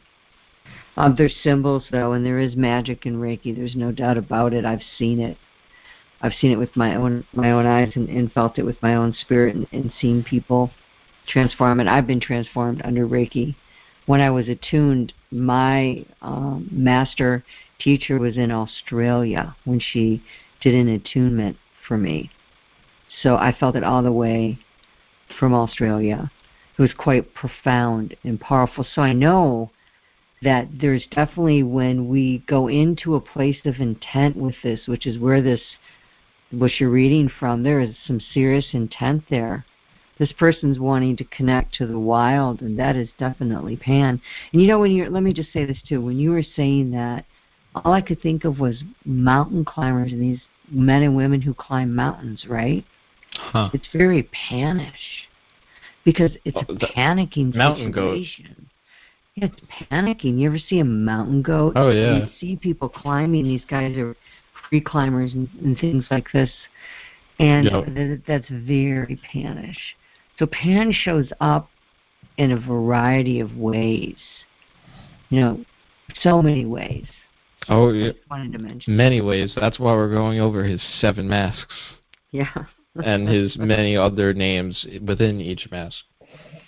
So to continue to the throat chakra, the green man / green woman mask, presided over by the green man / green woman, Dionysus, Bacchus, Sylvanus, Tree Lord, King of the Grove, Jacko Green, John Barleycorn, Woodwoes, Nodens, Horned Osiris, Tet, Attis, the reborn god, Lord of the Greenwood, Tree of Life, Throat Energy Center, Spirit Practices.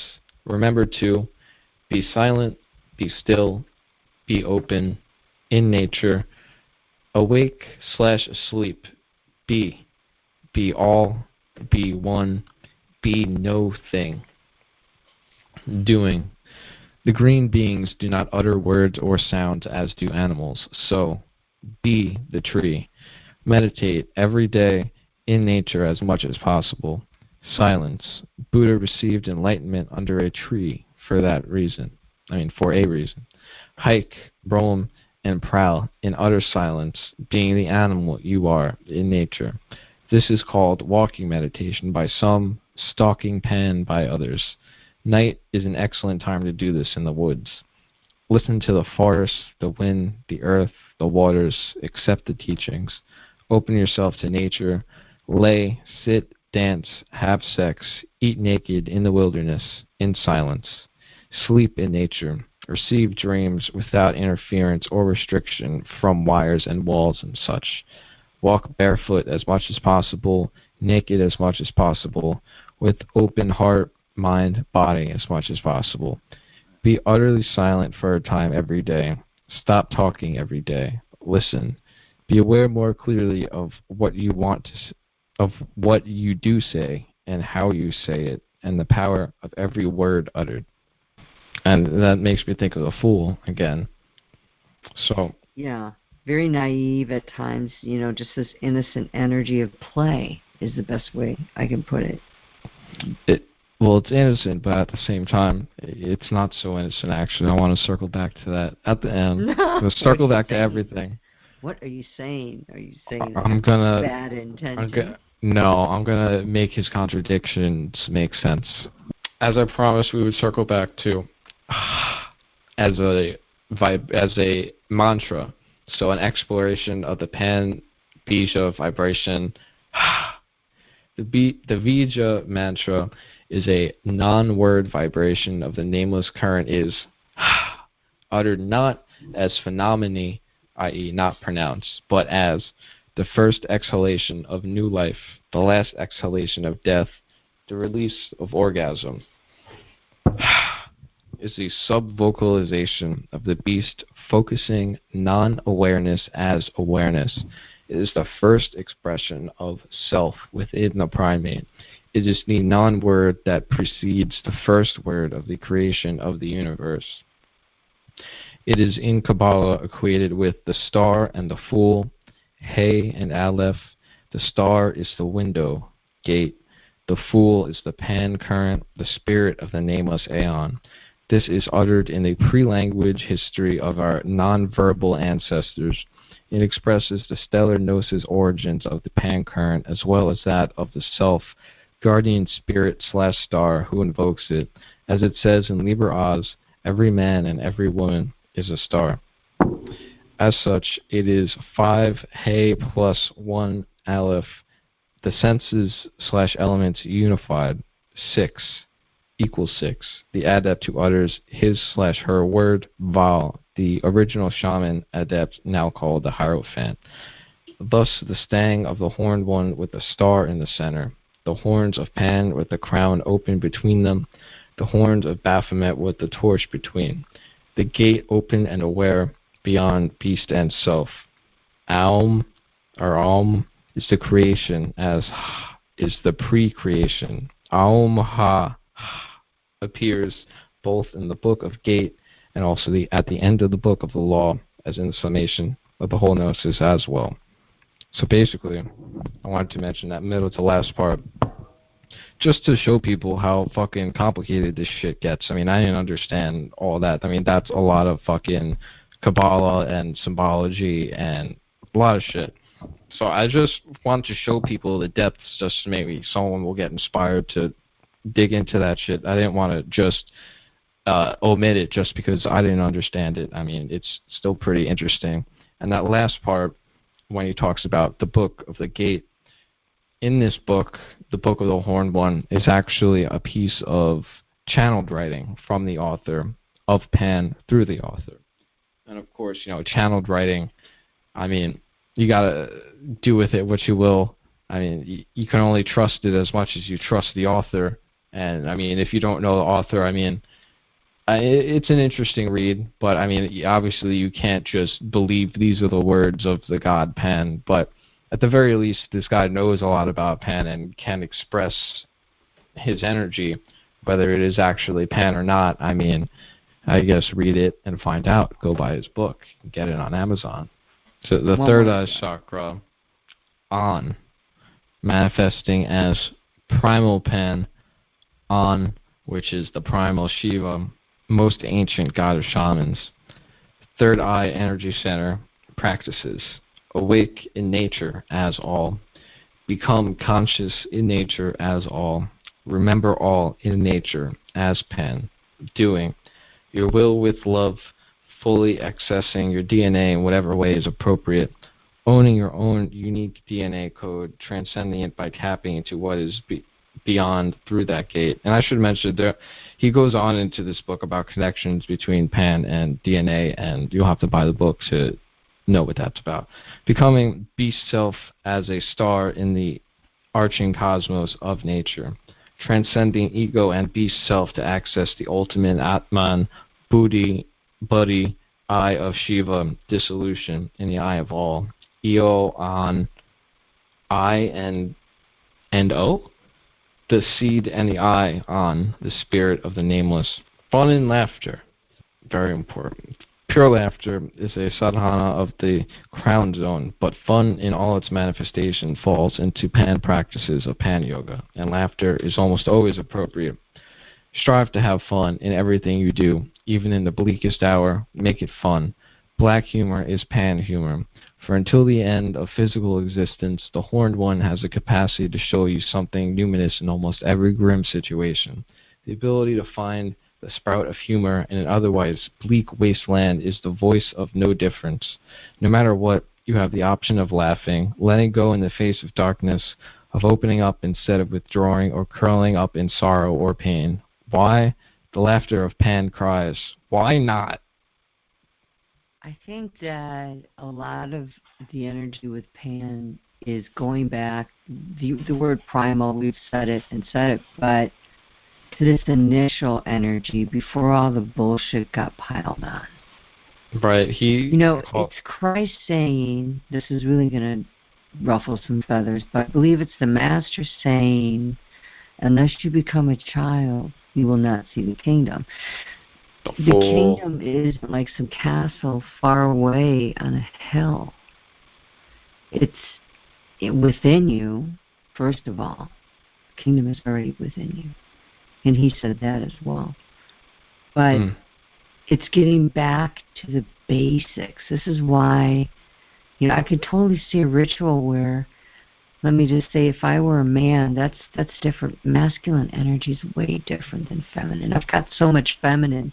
When I'm around the masculine, it's like I can really feel it. Although I do have masculine as well. I have a Leo midheaven. But there's something about the masculine getting in it. The whole thing that when you describe the ceremony, getting in the tent and then the masturbating, and it just sounds so dirty to a Christian's ear, a religion's ear, which I was in, but it's really not. Like, there's nothing wrong with it in that aspect. But there's just a lot of hurdles for me personally. It's just like I have to wrap my head around. But I see where Pan's coming from, in that it's just this reconnection to Earth, right? To the raw, primal nature. Capricorn. Yeah, and we need all these energies. We don't need just this one. It just sounds like it's so huge, which Pan is, right? All-encompassing. Yeah, everything. Because we're talking about Pan, and the energy is large like Jupiter, but there's so many other archetypes. Right. Pan is very masculine, but also very feminine, right? Because everything we're talking about, the devil aspect is embodiment. The physical aspect is feminine in nature. We talked about, and he is pretty emotional. We talked about his associations to the moon, his mother wound, his always being rejected. So there are significant feminine aspects to him because he is everything. But now it is confusing because I feel like his primary presentation is masculine. But if you dig a little further beneath the surface, I guess that's like a good ideal. To have both, because the main problem with people who present super masculine is they don't have that emotional content. One more left. One more. Okay. The crown chakra, manifesting / not manifesting as Tao, Panku, Source, Aha, Horned Dragon, non-practice, play, which is why I was happy you just mentioned that, doing, laughter, Tao. Examples of rituals that can help with this: no specific rituals or practices are offered. The adept becomes Pan. Pan does as Pan pleases. But if you really need some direction, it's a little bit on here. Rituals of Pan as Tao are completely unconscious and are clearly manifested as joy, play, and laughter. Look at Changzhu laughing at the moon. As with all nameless / wordless magic, the actual words used are completely unimportant and should be avoided as much as possible. Pure body language and intuitive mirroring / weaving are the primary modes, but when the spirit of Pan is present, there can be no overt planning or expectations, but joy. As in the highest forms of chaos magic, there's a randomness that opens to the quantum universe. The key difference is that Pan magic erupts in this primal state from a place of non-being and the joy thereof. In its purest form, such rituals offer the energies of nature in an active or passive manner to engender evolution on any level imaginable, and many that likely are beyond imagination. Thus, no difference equals no I. Such magics can be seen, for example, in Zen koans that crack the ego, spontaneous dancing, speaking in tongues, primal howling, exploding auras, spontaneous laughter, wild orgasm, and other intense expressions of joy, as well as panic in the passing through all fear. The Rising Kundalini is the dance of Pan. Since the Tao that can be spoken of is not the Tao, there are no specific instructions or guides in terms of how to do or even recognize Pan rituals of this sort, except by the edge of chaotic hilarity that often accompanies them. Think Dada, think Surrealism, think Satori and Nirvana. However, as with all magics, there are signs that one is on the right track, ripples if you will. First such, beyond the abyss rites are utterly without ego of any sort. Second, there is no obvious or comprehensible goal or purpose. Third, extreme emotions are evident, and regardless of overwhelming sense of joy and bliss is the end result, no matter what other emotive states are triggered. Next, no harm should come as a result of this rite. Though there is clearly a dark side to Pan magic, rites at this level are beyond light and dark and spring from the eternal root of all beingness, no thing. Laughter is the most obvious verbal manifestation. There is no discussion, analysis, reporting, lecturing, rationalizing, planning, etc. of these sorts of rites. Those who must have this component to their magics will not operate at this level of ritual with comfort. In other words, in all caps, no thinking, no explaining, no intellectualizing. Okay. Right. It goes to the irrational ecstasy of Pan, right? That gets more into Dionysus and Bacchus and their rites of ecstasy. It's the non-rational states of existence. You know, the joy in primal ecstasy of being one with the universe.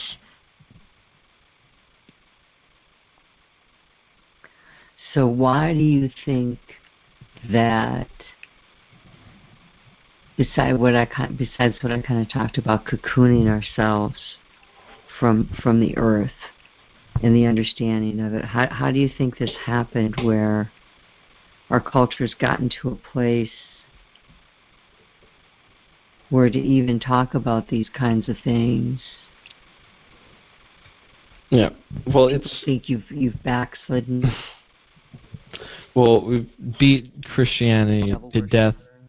Right. Well, we've beat Christianity to death so far, but just think of it as the natural progression of civilization, right? For the past however many thousands of years, which is up for debate, but civilization has been around. We've been the idea of building up, going towards civilization, away from nature.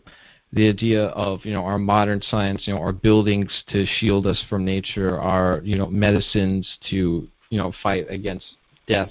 It's all about, trying to conquer nature and seeing nature as evil because there's death, it's chaos, it's tooth and claw. It's what basically humans, for what we've been trying to conquer with our big modern mindset and technology. We think we can just conquer Earth because it, in a way, has become our enemy through human history. That's why the physical is the adversary, right? There are so much of the things we consider evil in this world have to do with the fact that we exist in physical bodies, right? And this goes to solving the contradictions of Pan. For most of human history, right, because we live in a physical universe with our physical needs, we need food and water, and those physical resources are limited, we have been warring with each other, right? You mentioned it's very important to think of the time and place these myths come from, right? The ancient world, the majority of people were living under threat.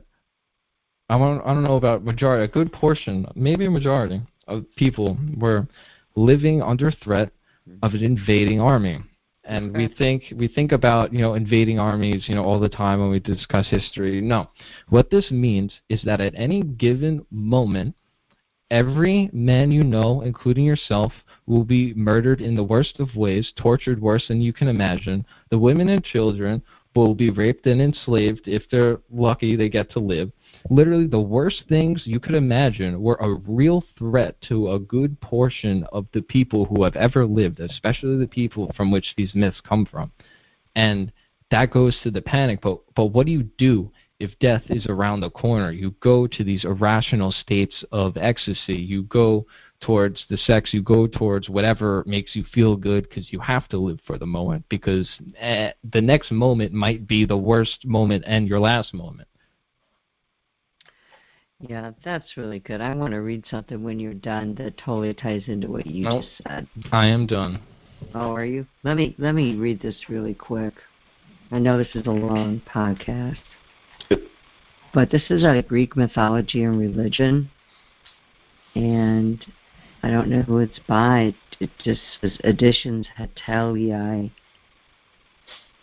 Athens. This is books from Athens. Well, anyway, it says this, one paragraph. I thought this was profound.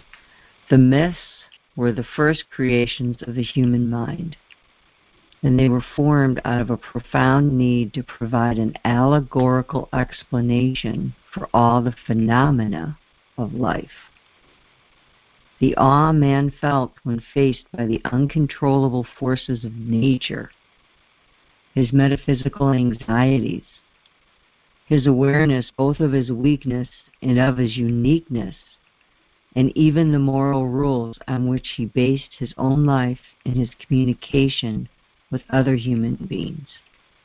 All these were expressed in magical narratives of symbolic content.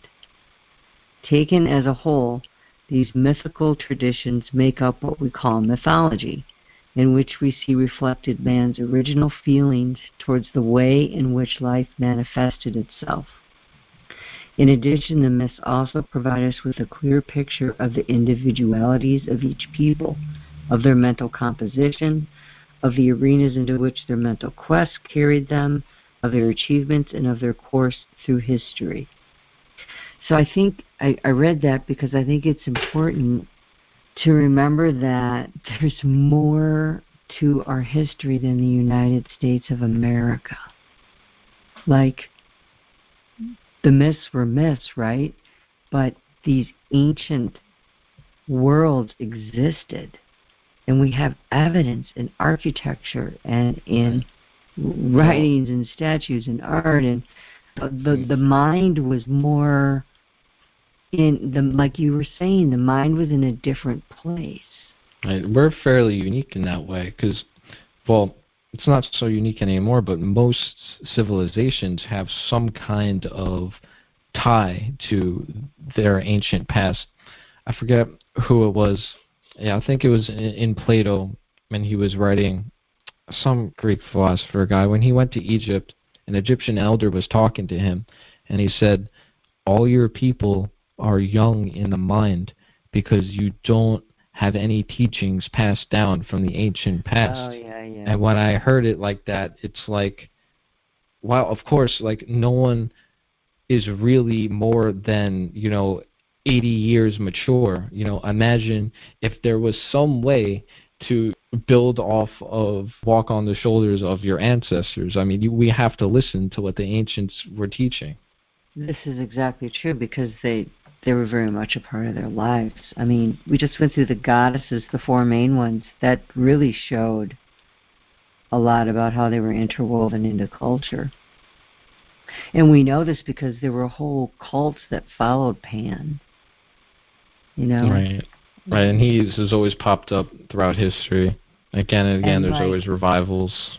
Apparently in Israel, there's a grotto, right in Israel, that was one of the more popular ones, where they'd go in and have sex and revel, and a lot of people look at that and give it a really negative connotation, because of, and I'm not advocating that, okay, I'm just saying, because of the filter that we're seeing through, which is what you just said, not very old. And where was it based out of? Authoritarian spirituality. Right, and immigrants coming over. But then what took place in America, it's clear if you read the true history. Read The Creature from Jekyll Island. And that'll give you a really understanding of just the financial situation, what was going on. That's everything I got. Yeah, that's everything I have except the asteroid, which I didn't even cover the astronomy. If you care, it is out there under Wikipedia. It's asteroid 4450. Pan, and he was discovered in December 1987 officially by C.S. Schumacher, but somebody saw him earlier in the 30s, and it goes into the article. I'm not going to read all of it here, but somebody discovered it a little bit earlier, but it wasn't officially named and documented. But it orbits the sun in the inner main belt once every 1 year and 9 months. So it takes 633 days to go around the zodiac. So almost 2 years. So it's in and out of your life. So you're supposed to play your entire life, you see. Keeps us up and around every 2 years, reminding you that it's not all work and no play. I think that's the true essence of Pan. I am sad about him being so unattractive. There's a whole wound. There's a whole wound there with Pan. There's a whole wound there of rejection, and this is what leads him. This one also makes me relate so hard too. I didn't even realize that part until today. It's just another layer. But see, he did find some gold in himself when he had to go off and go away. We got these other things where he was a hunter. You know, he's now the god of the hunter too. Right. Where he spent a lot of time by himself because of the osterization, and he really didn't get a lot of the nymphs, man. There's a lot of rejection, story after story of chased him and they didn't get him, So anyway.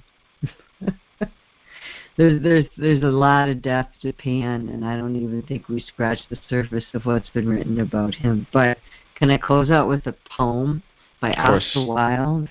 Of course. This is called Pan, so here we go.